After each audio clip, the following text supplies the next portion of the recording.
বিশেষ করে মহিলাকে দশা কী হয় ম্যাক্সিমামই কী হয় জানো, মানে মা বাপ যদি মরে যায় না মহিলাকে, তখন মহিলাদের আর কোনো উপায় নেই, আর কোনো উপায় নাই, কোনো জায়গা নাই, কারোর কাছে কিছু বলারও জায়গা থাকে না।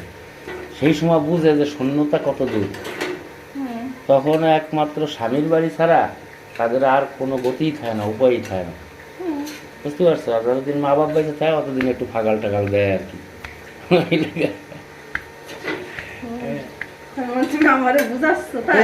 আর পুরো মহিলাই ওই হিসাবে বোঝাবো না, আর পুরুষদের ওই সমস্যা হয় না। পুরুষরা এক জায়গায় আইটে গেলেও তারা একজন লোক খাওয়াইতে চায়, যে অসুস্থ থাকলেও সুস্থ হইলে না না, মহিলারে একটা লোক ঘরেও জায়গা দিবার চায় না। তাহলে চিন্তা করে আবার কোন বিপদে পড়বো, আবার কোনটা ঘরে এসে পড়বো, এই একটা সমস্যা থাকে মহিলাদের।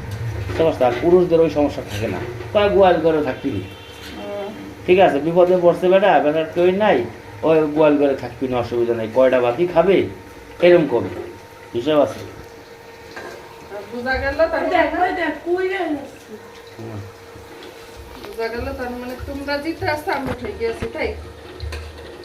হিসেবে তাই, কিন্তু কথার দিক দিয়ে আবার তোমরাই জিতে আসো, কথার দিক দিয়ে 100-100।